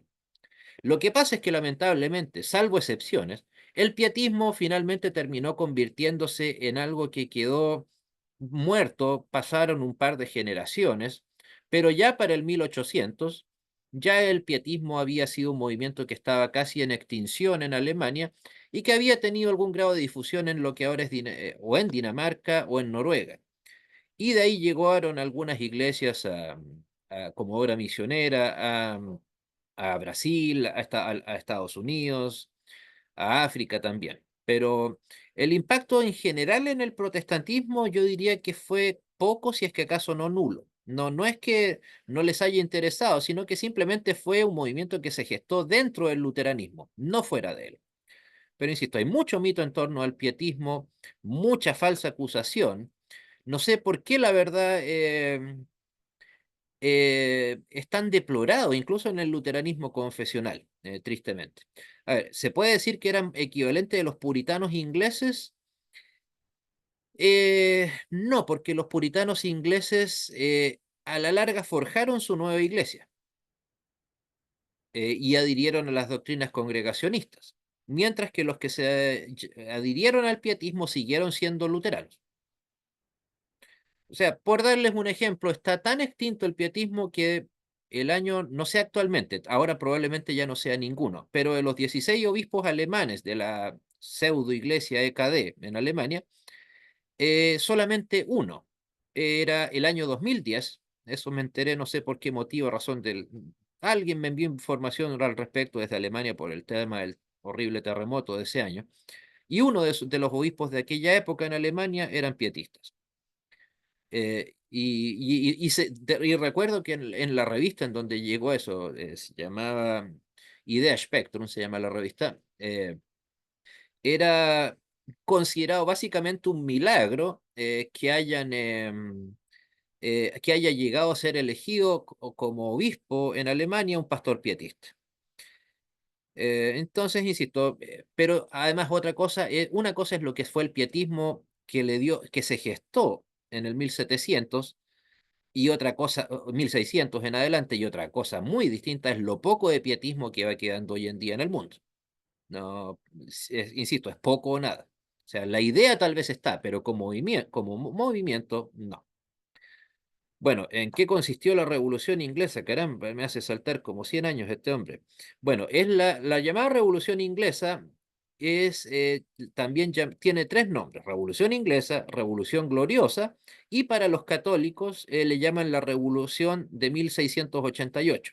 O también algunos le llaman la Revolución, no, indolora, me parece, una palabra similar, no estoy seguro.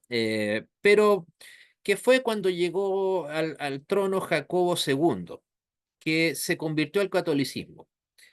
Y cuando se supo que había nacido, tenía un heredero, entonces se consideraba muy peligroso que estuviera asegurada la sucesión para un católico, para una Inglaterra y Escocia que estaban cada vez más vueltas ni siquiera al mundo anglicano, sino al mundo puritano, principalmente desde Escocia, obviamente presbiteriano. Entonces, ahí se inició una serie de revueltas que se le llama gloriosa, o indolora, insisto, no estoy seguro. ¿Por qué? Por las escasas muertes que hubo, pese a los enfrentamientos gigantescos que hubo entre el bando católico y el bando puritano. O sea, el gobierno secular quedó, no el real, sino el gobierno, digamos, no la realeza me refiero, sino el gobierno en general, quedó en manos principalmente de puritanos, tanto anglicanos como presbiterianos, que hicieron hasta marcha desde Edimburgo en Escocia hasta la mismísima Londres. Pero insisto, no hubo grandes batallas, no hubo muertes al estilo de la Revolución Francesa. Y volviendo a lo que comenzamos la clase pasada, creo, respecto eh, de las ideas políticas de John Locke, las ideas sociales de John Locke, y también incluso, ¿por qué no?, del ateo David Hume, que eran medianamente amigos. eh, Precisamente ahí se plasmaron las ideas cristianas de la libertad, en el positivo sentido del término libertad. Y por eso, insisto, fue una revolución que cambió totalmente el sistema monárquico británico, que era tan piramidal en aquella época, para conocerlo prácticamente como es eh, el concepto eh, de, ¿cómo decirlo?, para el sistema parlamentario que le conocemos a los británicos hasta el día de hoy. Ahí fue donde me parece que en 1689 se instauró la llamada Acta de Derechos, que es lo más parecido a una constitución que tienen en el Reino Unido. Eh, pero, insisto, instauró como, desde un punto de vista político, el nuevo sistema gubernamental británico hasta el día de hoy.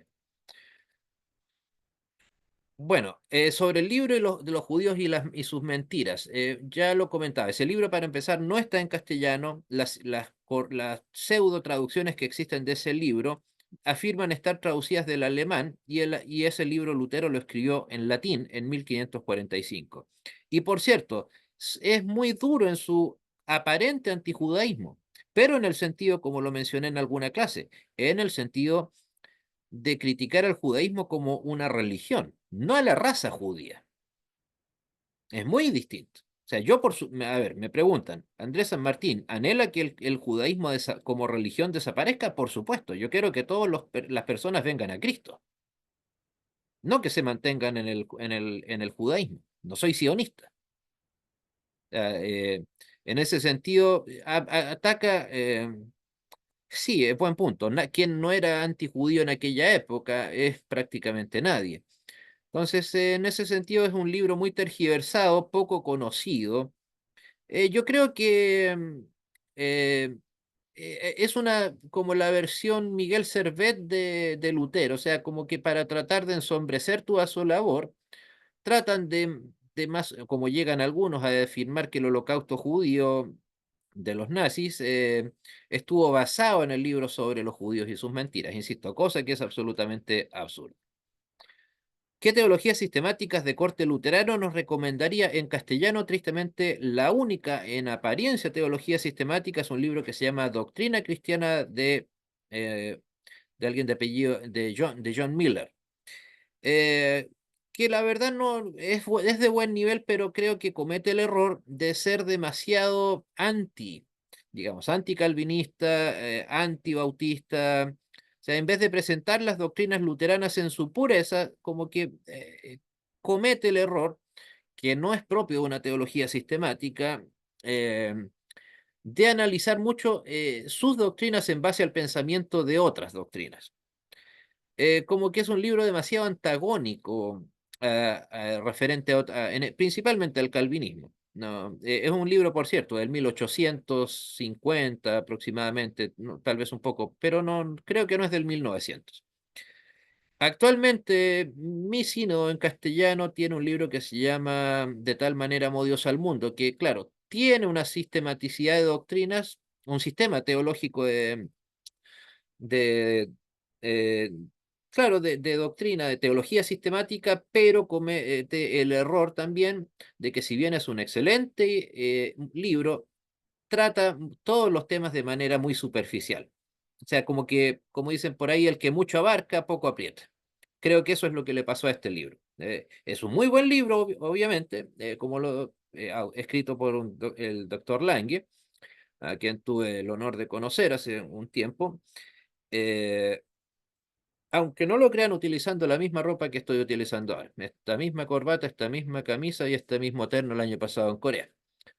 Eh, pero, insisto, no es un libro así muy a profundidad, es un libro gigantesco, extenso, pero que no circula a la venta, sino que está en PDF. De hecho, creo que está en mi página web, si mal no recuerdo. Bueno, y también la Confesión de Augsburgo, ¿ha sufrido de modificaciones? No, en lo sustancial no. Hubo algo circulando, pero en el mismo 1500, una que se le llamó la Confesio Augustana, que es simplemente el nombre latín de Confesión de Augsburgo. La Augustana no significa curiosamente de Agustín, sino de Augsburgo, en este caso, y que al parecer en la versión en latín que tuvo se le hicieron algunas breves modificaciones, pero el libro o sea, la Confesión de Augsburgo eh, está traducida directamente desde el texto que se presentó acá en los quintos. Como lo decía en otras clases, las confesiones todas las confesiones de fe, luteranas y no luteranas, se han mantenido inalteradas desde el 1500 hasta el día de hoy. Hermano José, dígame. Una consulta, escuché que Felipe Melanchthon tiene un tratado de doctrina. ¿Ese tratado de doctrina está en español? Sí, fue traducido por la editorial católica Trota el año opuesto a la venta el año pasado. Se llama Logi Communes. Se dice que es un tratado de teología, pero no sé si de teología sistemática y que es bastante bueno, pero siendo de Melanchthon no representan el pensamiento de Lutero de ninguna manera. Ahí yo creo que Melanchthon despliega un poco su humanismo, su tinte libre albedrista que él tenía, básicamente el traidor que terminó siendo a la obra de Lutero. Pero sí, existe, insisto, no sé de qué país es usted, hermano José, pero al menos en Chile, para que vean Sí, de Perú, profesor Andrés. probablemente va a estar más caro en Perú que acá en Chile, porque uno, la editorial que lo edita es carísima, muy buena, por cierto, pero es carísima. De hecho, yo tengo buena parte de los libros que editó sobre el gran filósofo Kierkegaard. Ha sacado ya 3 tomos con obras de Lutero. La verdad que es bastante políglota en su labor. Pero sí, el libro se llama Loci Communes, tal cual, de Philip Melanchthon, pero en dinero chileno, para que hagan una comparación, cuesta 45.000 pesos. O sea, caro, digamos. No, todavía no me lo he comprado. ¿Cuánto es esto en dólares, pastor, para los que no somos chilenos? Con el dólar ahora debe estar unos $50 más o menos. Y eso que no es un libro muy extenso, o sea, no es un libro de 300 páginas, menos que eso. Pero claro, justo sacaron en la edición con tapa dura y la editorial Trota, como les digo, es en esencia cara. De excelencia, por cierto. Tiene los mejores filósofos, es muy pluralista en su línea editorial. Tiene tanto los filósofos luteranos como al mismo Lutero, filósofos ateos, o a otros luteranos como Edmund Husserl, etcétera. No, es muy pluralista, pero tan pluralista como cara, tristemente. Bueno, Ese texto se consigue también con los luteranos liberales, le hacen mucha promoción, me precisamente. imagino que sí, o sea, sería Ujú. como, yo el día en que me lo llegue a comprar va a ser exclusivamente por lo emblemático que es, pero no pensando o sea, en el mismo sentido en el que en el que hace un par de semanas terminé de leer, ¿cómo se llama este libro? El Manifiesto Comunista, pero no porque espero un tipo de edificación espiritual a través de ese libro, no, de ninguna manera. Bueno, queridos hermanos, como pensamientos finales. La conciencia de Martín Lutero estaba cautiva de la palabra de Dios. ¿Lo está la tuya también? Es mi anhelo que sí. Dios te bendiga. Eh, para que así se cumplan en nosotros las palabras bíblicas. En cuanto a mí, yo y mi casa serviremos al Señor. Ha sido, antes de las últimas palabras, no sé si hermano Mar tiene activado su micrófono para que lea lo que viene ahora. O ya que lo veo, Sí, sí, sí. hermano. Bueno, Omar, dígame. Lo que viene ahora, por favor. Ok, Sí, lo puedes leer.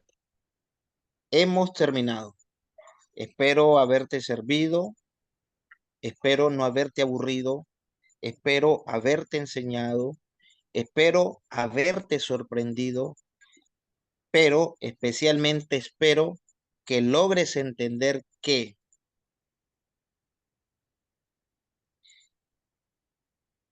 en el cielo todos seremos luteranos. La Reina Valera, leyendo la Reina Valera 1909 y a Martín Lutero. Ya, bueno, Rabasaya. quema la rama seca, aquí la frase. Aleluya. Así me persino. Bueno, sí, bueno, la foto de Lutero obviamente es un pseudo meme que yo mismo diseñé. Y la otra es, curiosamente, es una calle que está a las salidas de mi ciudad, que se llama Lutero. Entonces, para que los autos sepan en qué dirección deben ir, está ese simpático letrero. Así que cuando vi que lo habían eh, instalado, no pude ir y tomarle unas cuantas fotos. Así que ya saben para dónde va el camino, queridos hermanos. Buen resumen de Pero bueno, las reformas. sí. Bueno, queridos hermanos, no sé, algún comentario, pregunta, queja antes de despedirnos. En lo que a mí se respecta, bueno, una experiencia muy gratificante. Espero no haberles aburrido demasiado. Y bueno, ha sido por Para, lejos el curso más agradable que me ha tocado dirigir. Muchas gracias. me gustaría, como seguramente es el caso de los demás hermanos, decir algunas palabras finales. Eh, en primer lugar, expresarle todo mi agradecimiento. Hablo a título personal, pero este es el sentimiento de todos. Estamos muy agradecidos, muy contentos y muy satisfechos. Entre otras cosas, hemos aprendido muchísimo. En mi caso me ha tocado también aprender algo que no se advierte a simple vista, y es que usted tiene un buen sentido del humor. Yo me lo hacía más, qué sé yo, más serio, y lo es, Más pero adusto. sí, más adusto, pero la verdad es que vine a descubrir un Andrés San Martín Arrizaga con un buen sentido del humor, y eso también es parte del legado que nos deja este maravilloso curso. No estoy para nada arrepentido, estoy muy contento de haber tomado la decisión de haberme inscrito a este curso. Soy el más afortunado, soy de los más afortunados, juntamente con mi compañero, y, y fue una cuestión providencial. Dios nos permitió llegar a conocerle. Yo no le conocía del todo, pastor, y bueno, además de toda esta información, todos estos conocimientos, toda esta rica experiencia, también con mis hermanos y compañeros de curso, nos deja, en mi caso, me deja una bonita amistad con usted. Así que, pastor, ha sido un placer y estoy a la orden en lo que le pueda ayudar. Eh, aquí está un servidor. Dios lo bendiga y Dios bendiga a mis hermanos. Gracias, hermano. Gracias por tus palabras. Espero merecerlas. Bueno, ¿El pastor ha venido a Colombia? ¿El pastor Martín ha venido a Colombia? sí, lo escucho. Que sí ha tenido la oportunidad de venir a Colombia. Sí, el año 2015 y 2016 estuve en Medellín, en el Congreso de Pastores de mi iglesia latinoamericana que se llevó a cabo en aquellas ocasiones. Ah, bueno, pastor, igualmente ya tiene un amigo más amigo en Colombia. Gracias, hermano. Sí, gracias también por todo el esfuerzo, ¿no? Y por la paciencia.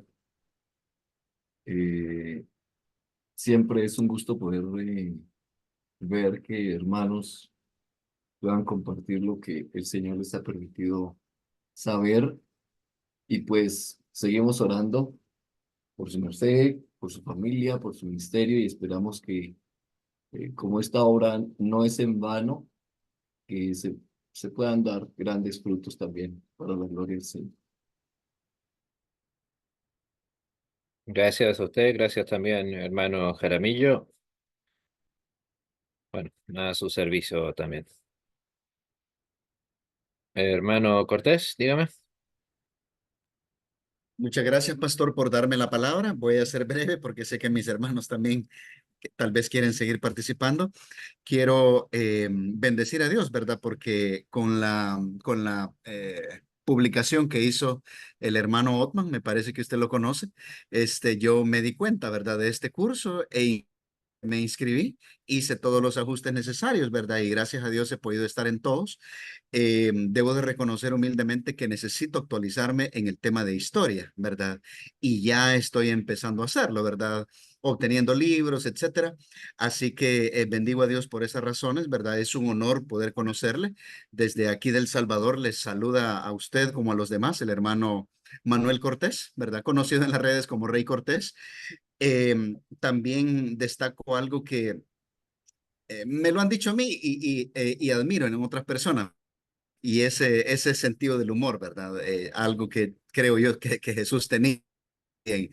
Y también fue algo tan admirable, tan impactante el hecho de que no nos advirtió que usted estaba mal de salud y aún así nos dio el curso, ¿verdad? Que correspondía, hermano, y hasta el final, para que no nos preocupáramos, como usted mismo lo dijo, nos dijo que eso le había sucedido, ¿verdad?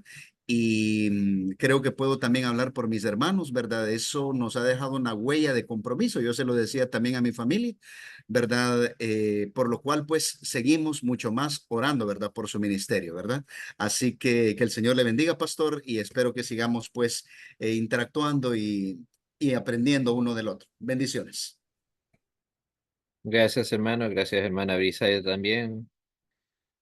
Bueno, Lo único, pastor, que yo lamento, la única cosa que yo lamento es que este curso no haya contado con más personas.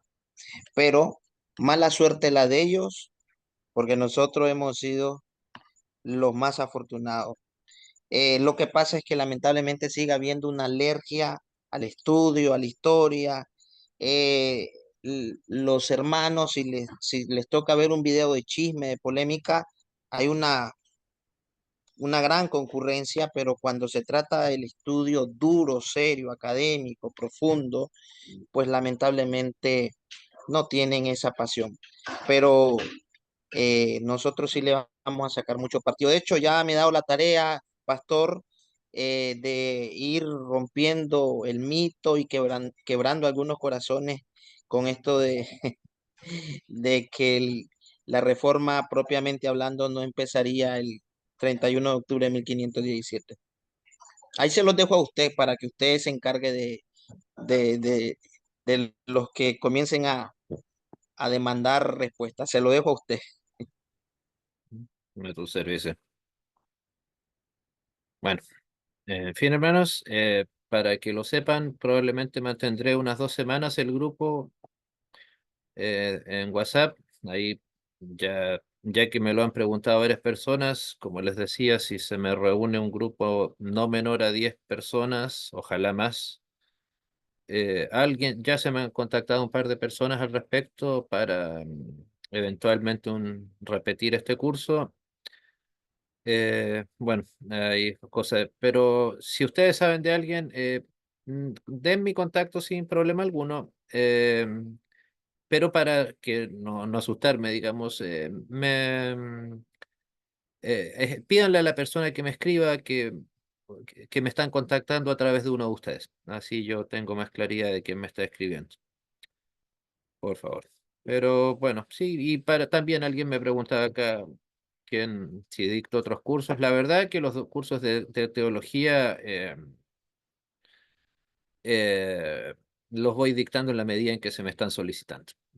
Por eso les comentaba el curso que este seminario de México me está pidiendo.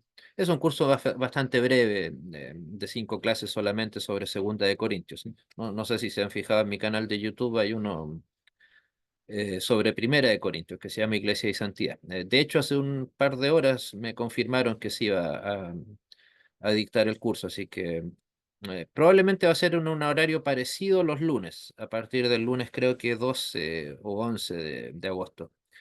Pero va a ser ese lunes, el segundo lunes de agosto. Así que lo único que está por confirmarse es la hora exacta, pero va a ser también en la noche. Así que ahí los espero. Creo que algunos de ustedes ya han participado ahí.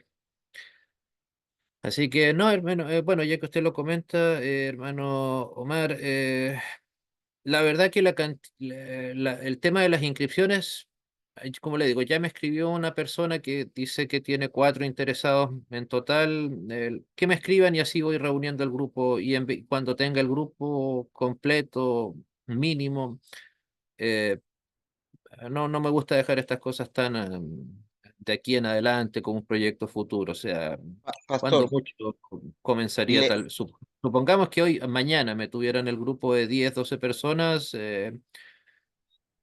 no más allá del primer lunes o no, primer miércoles de agosto lo comenzaría. Eso ya depende, insisto, de las personas interesadas. a mí me gustaría, Pastor, tener no sé, el flyer para compartirlo y pues de esa manera que los interesados puedan saber del curso y se puedan abocar con usted si me lo pudiera o lo pudiera facilitar en el grupo. Ok, ahí tendría que contactar a alguien que sepa hacer flyer, que esa persona no soy yo. No tengo la expertise en eso, así que Flyer si para el sabe curso de de alguien. Corintio. No, No, para este. para un eventual nuevo curso sobre la reforma. No, el de Corintios me lo van a hacer llegar los hermanos del seminario Mías de México. Sí, pero probablemente va a estar la próxima semana, no creo que más allá de eso. Así que, pero sí, me autorizaron a darlo por confirmado, insisto, a menos que Dios me llame a su presencia y utilice alguno de mis angelitos para enviarme para allá. Como les digo, comenzaría el lunes, no sé si 11 o 10 de agosto. Ahí la fecha exacta. Y como les digo, también sería en la noche. Así que ahí luego llegar tal. Probablemente voy a intentar de que antes de cerrar el grupo lo haga, lo haga llegar ese flyer. Y insisto, si sabe de alguien que sabe hacer Ahí, flyer para un profe, ahí eventual cuente curso con, sobre la usted sabe, reforma, pues cuente con nosotros. Acá usted ok, sabe. sí, ¿Ya? por supuesto. Ok, así que los que quieran estar en ese de Corintios me avisan simplemente. No, ahí yo soy simplemente el que dicta la clase, no soy el que organiza. Así que, Profe, para terminar, antes que se vayan todos los hermanos, dejar los invitados para este lunes a las 21 horas con este tercer encuentro que vamos a tener acá con nuestro profesor. El tema es tremendamente atractivo como polémico y es el descuido fatal del púlpito en nuestras iglesias latinas. Así que quedan cordialmente invitados. 21 horas de Chile. en Chile, recuerden, tenemos una hora más que en Colombia, que en Perú, la misma que en Venezuela, por ahora. En fin. Bueno, hermanos, en fin, recuerden los que haber escrito su nombre completo, por favor. Ahí les haré cuando pueda hacer llegar los certificados de aprobación del curso. Eh, Así que, bueno, nuevamente un honor, un gusto. Espero haberles servido en algo.